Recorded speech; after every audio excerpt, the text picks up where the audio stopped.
ये जो सामने जा रही ना, ये भी ओल्ड सिटी है, ये न्यू सिटी नहीं है। ये आप जहां बैठे ओल्ड सिटी है, ये जो जा रहा है ना ये ओल्ड सिटी है। मलकपेट और प्राइम मिनिस्टर इतना झूठ बोलते हुए, झूठों के बादशाह, झूठों के शहंशाह, झूठ की फैक्ट्री अगर बन गई तो उसके एमडी कम चेयरमैन बन सकते हो। अरे नदी के उस पार, अरे ये वो प्रधानमंत्री जी जरा आंख का नंबर कम हो गया तो सही पहन लो। ये कौन बनाए फिर? ये एक पैसा गवर्नमेंट ऑफ इंडिया से मेट्रो को नहीं आया। वो जो स्ट्रेच रुका हुआ है, आखिरी का स्ट्रेच दारुशफा से लेकर फलकनुमा का, उनके पास पैसे नहीं है, इन्होंने पैसे नहीं दिए। इनके जितने अर्बन मिनिस्टर थे पैसे नहीं दिए। यहां आके झूठ बोलना हम क्या थे। लंबी वो एक सऊदी अरब गए थे, आपको मालूम होगा प्राइम मिनिस्टर। तो सऊदी अरब जाके आप एक वीडियो देखेंगे, प्राइम मिनिस्टर गौर से तोप को देख रहे थे, ऐसा अतराफ फिर उस तोप के, फिर के बड़ा गहराई से उर्दू में गहराई से मुताला करे और वो शेख से पूछे सऊदी से कितना दूर फेंकती, तो शेख बोला वल्लाही तुमसे कम फेंकती। तो इनका मामला ये है। तो इंशाल्लाह ये हम करेंगे। ये हमारी और एक अहम का उस्मानिया हॉस्पिटल की बिल्डिंग बनाने का, पुरानी बिल्डिंग हमारे हेरिटेज मॉन्यूमेंट्स को प्रोटेक्ट करके नई बिल्डिंग बनाने का है। ये 5-6 चीजा मैं हैदराबाद में करना चाहता हूं और इंशाअल्लाह ताला इसमें मेरा हुकूमत की तरफ से पूरा ताउन रहेगा और हम पूरा करेंगे इंशाअल्लाह ताला। दूसरा सवाल सर, खत्म हो रहे हैं शहर में। एक मिनट, आप जो रेवेन्यू सेक्रेटरी है हमारे राजीव त्रिवेदी साहब, आप उनसे जाकर पूछो। चीफ मिनिस्टर उनको बुलाकर बोले कि उनके सिटी में तो नहीं मिलती आपको, हम गवर्नमेंट के प्रपोजल दिए। अच्छा, ऑलरेडी ओवैसी हॉस्पिटल से 10 किलोमीटर पर 50 एकड़ जमीन कब्रस्तान को मिल चुकी है, उसमें और 5 मिली, 55 एकर्स। हम गवर्नमेंट के प्रपोजल दिए कि रंगारेड्डी डिस्ट्रिक्ट, विकाराबाद डिस्ट्रिक्ट और मेडचल डिस्ट्रिक्ट में, इन तीनों में कहीं पर भी आप हमको जमीन दीजिए। एक तो आप हमारे क्रिश्चियन लोगों को दीजिए, दूसरा आप हमारे को मुसलमानों में शिया हजरात हैं, महदवी कम्युनिटी है और सुन्नी हजरात हैं। तो ये तमाम बातें chief minister model code of conduct से पहले त्रिवेदी साहब को बोले, उन्होंने लैंड देख रहे। 5 एकड़ तो वहां दे दी ना, 50 एकड़ है, इंशाल्लाह ये भी देंगे। क्योंकि सिटी में तो मुश्किल है, बाहर ही जाके, क्योंकि आज हम ले लेंगे तो कल जब ये रीजनल रिंग रोड बनेगी तो पहुंचने में इंशाल्लाह कोई दुश्वारी नहीं होगी। सर, सियासत में आप हमेशा तरीके और तबीब की बात और वकालत करते हैं जी। कल आंध्र प्रदेश के चीफ मिनिस्टर चंद्रबाबू नायडू साहब ने एक बयान दिया, जिसमें उन्होंने तेलंगाना के चीफ मिनिस्टर केसीआर साहब को और जगन साहब को उनका पेट बताया, फालतू कुत्ता बताया उनकी पीएम मोदी का। अच्छा, और जगन मोहन साहब को बोला कि वो पीएम उनको बिस्किट देते हैं और वो बिस्किट वो खाते हैं और दोनों उनके पालतू हैं, प्रधानमंत्री मोदी के पालतू है केसीआर और जगन। इस पर आपकी क्या प्रतिक्रिया? नहीं, चंद्रबाबू नायडू अपने ससुरे के नहीं हुए। जो आदमी उनको अपनी बेटी दिया उसको पीठ पे खंजर मारे। आप सोचिए कि जिंदगी भर आपकी शादी हुई ना, प्रमोद साहब, हुई ना, मेरी भी हुई। ससुरे को हम याद करते भाई अपनी। देखो, एक बाप जो है, सबसे मुश्किल काम एक बाप के लिए अपनी बेटी को खुशी भी रहती और छोड़ना भी रहता। मैं भी बाप हूं, मेरी बेटी की शादी हुई, मेरे लिए खुशी की बात है और एक कलेजा एक तरफ होता है कि यार इस बच्ची को हम, आप उसको ही लात मार दिए, उसको ही धोखा दे दिए। अच्छा, दूसरी बात, ये हम क्या बोले, पेट। जब गुजरात में 2000 लोग मारे गए, एहसान जाफरी के जिस्म के 30 टुकड़े हुए, इकबाल बानो का रेप हुआ, 10 लाख लोग कैंप में है 8 महीने तक। जब यूं किसके आगे दूध हिला रहे थे, किसके पैर चाट रहे थे वो? मैं असेंबली में एमएलए था, प्रसाद साहब जब ही जी टीवी में आए थे, उस वक्त मैं पुकार कर बोला था, देखो आपकी तारीफ की वजह से। जब क्या कर रहे थे, जब बोल रहे थे आंध्रा का इंटरेस्ट प्रोटेक्ट करना है मेरे को, मैं बोला भाई प्रोटेक्ट, आप कॉन्स्टिट्यूशन को करना चाहिए, इंसानियत को प्रोटेक्ट करना चाहिए। फिर 2014 में फिर मोदी फॉर पीएम नारा ये लगाए, मोदी को प्राइम मिनिस्टर बनाए, 3.5 साल हनीमून मनाए, दबा के अमरावती में मलाई खाए। अब जब आवाम इनके खिलाफ हो गई तो चंद्रबाबू नायडू इस तरह की लैंग्वेज इस्तेमाल कर रहे जो कंडेमनेबल है। आपको पॉलिटिकल डिफरेंस रहना चाहिए, मगर आप पेट बोल रहे, क्या लैंग्वेज है।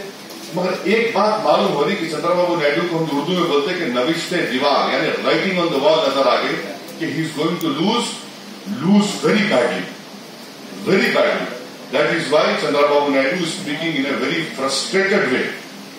वो सब करके देख लिए, उनको नजर नहीं आ रहा कि he finds no opening anywhere in Andhra Pradesh. That is why he has used a better language which is condemnable. Sir एक सवाल और है, मुजफ्फरनगर जो दंगे हुए थे, आपने भी उसको निंदा की थी। मुजफ्फरनगर दंगे में अभी 2 दिन रह गए हैं होली के। योगी आदित्यनाथ जो सीएम है, उन्होंने कहा कि जो बेगुनाह फंसाए गए आरोप में उनको फ्री कर दिया जाएगा। मुझे ताजुब नहीं है, इसलिए कि चीफ मिनिस्टर होते हुए उन्होंने अपने ऊपर केसेस विड्रॉ करा लिए। वो तो सब करेंगे ना, वो तो चीफ मिनिस्टर नहीं है, उनको चीफ मिनिस्टर के कॉन्स्टिट्यूशनल रिस्पॉन्सिबिलिटीज मालूम ही नहीं है। हम प्रधानमंत्री से पूछना चाह रहे हैं कि आप इस मुद्दे पर वोट हासिल करेंगे कि जिन पर क्रिमिनल केसेस हैं आप वोट तो हम उनको निकाल देंगे, जिन पर ग्रीवियस चार्जेस हैं। मगर प्रधानमंत्री भी तो वही कर रहे हैं। ये तो दोनों की, एक तो ये लोगों की जुगलबंदी है, ये एक ही चट्टे बट्टे के हैं। मक्का मस्जिद में बम ब्लास्ट हुआ, समझौता में बम ब्लास्ट हुआ, अजमेर की दरगाह में बम ब्लास्ट हुआ। एनआईए के जज कह रहा है कि एनआईए यानी गवर्नमेंट ने जो एविडेंस था, रियल एविडेंस, उसको मेरे सामने पेश नहीं किया। दिल्ली के स्टेशन का वीडियो पेश नहीं किया। तो नरेंद्र मोदी भी वही काम कर रहे हैं, योगी भी वही काम कर रहे हैं, उनके बॉस उनको बोल रहे हैं ऐसा करो, वो खुद कर रहे हैं। तो ये सरकार से रूल ऑफ लॉ की उम्मीद करना बिल्कुल गलत है। ये इंसाफ के लिए नहीं बल्कि नाइंसाफी करने वालों के साथ दे रही है। यही इनका असल काम रहा है और ये हाईली कंडेमनेबल है। और मैं उम्मीद करता हूं कि लोग कोर्ट को जाएंगे, कोर्ट के दरवाजे खटखटाएंगे कि ये कैसे आप केसेस विड्रॉ कर रहे हैं। योगी के 2017 से 2018 तक इंडियन एक्सप्रेस में एक आर्टिकल छपा, इसमें यह लिखा गया प्रमुख साहब कि 718 सिर्फ मुसलमानों के ऊपर एनएसए लगाया गया, एनकाउंटर में मारा गया। तो 20 केसेस के एनएचआरसी ने स्ट्रिक्चर्स पास किए कि आपने अपने अख्तियारात का बेजा इस्तेमाल किया। एक और है, तो ये इनका मामला है। इससे हमें तो ताज्जुब नहीं है। जितना संविधान में रूल ऑफ लॉ है, ये उन सब की धज्जियां उड़ाने। ये रूल ऑफ लॉ नहीं बल्कि रूल बाय गन की हुकूमत चला रहे हैं, रूल बाय लॉ कर रहे हैं। रूल ऑफ लॉ भूल चुके हैं लोग।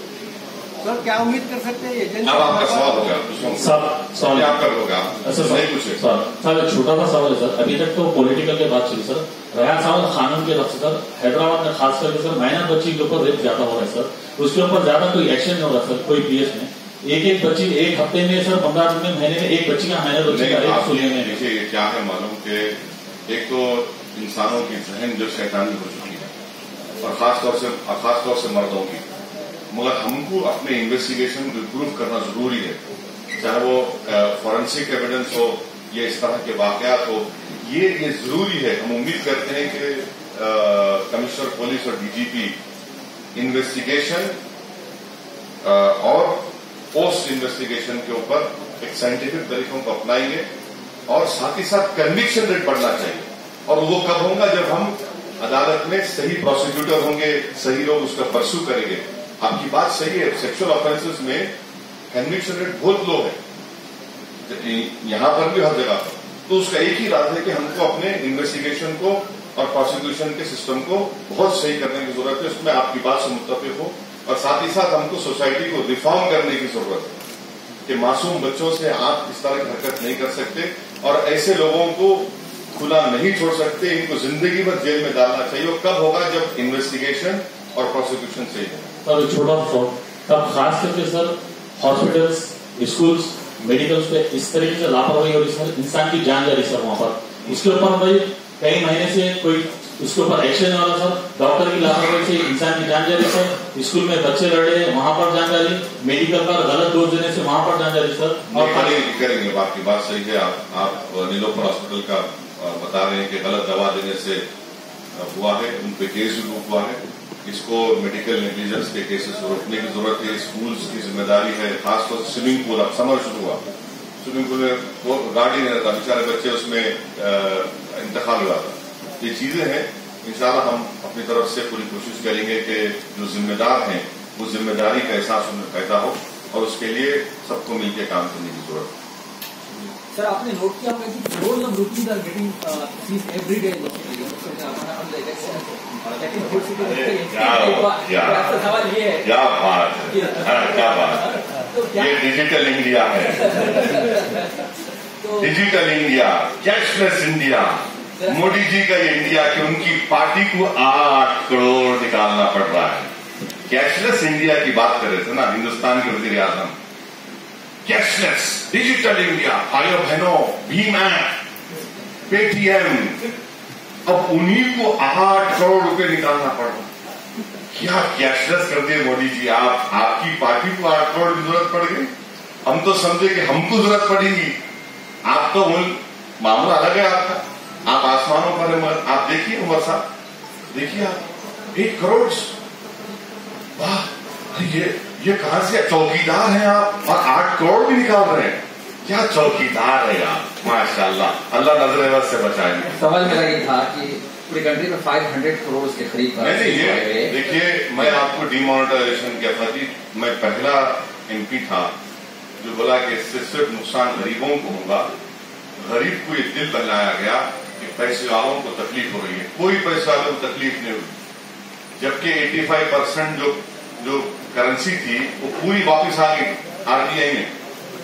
कैसा आ गई भाई, जब मोदी खड़ा रह के बोले थे ब्लैक मनी, बच्ची की शादी के पैसे नहीं है, मजाक उड़ा है, वो मजाक उड़ा है। आज देख रहे आप क्या ब्लैक मनी क्या करिए, इतना पैसा कहां से आ रहा। पूरे पॉलिटिकल पार्टीज इंक्लूडिंग मी इसमें मत जाइए आप, पैसा कहां से आ रहा भाई। ये इलेक्ट्रोल बॉन्ड्स क्या है, ये electoral bond is the biggest cause of corruption. I am telling you, electoral bond biggest cause of corruption है। और ये फॉरेन फंडिंग, इसमें कांग्रेस और बीजेपी दोनों एक है। दिल्ली हाईकोर्ट का जजमेंट आया कि इनके खिलाफ एक्शन लो, तो दोनों जो है राम और शाम की जोड़ी बन के पार्लियामेंट में बिल लाकर रेट्रोस्पेक्टिव इफेक्ट लाके बिल लॉ पास कर दिया। फॉरेन फंडिंग किसको मिलेगी, इनको ही मिलने वाली। तो ये चीजें हैं जिस पर गौर करने की जरूरत है देश को।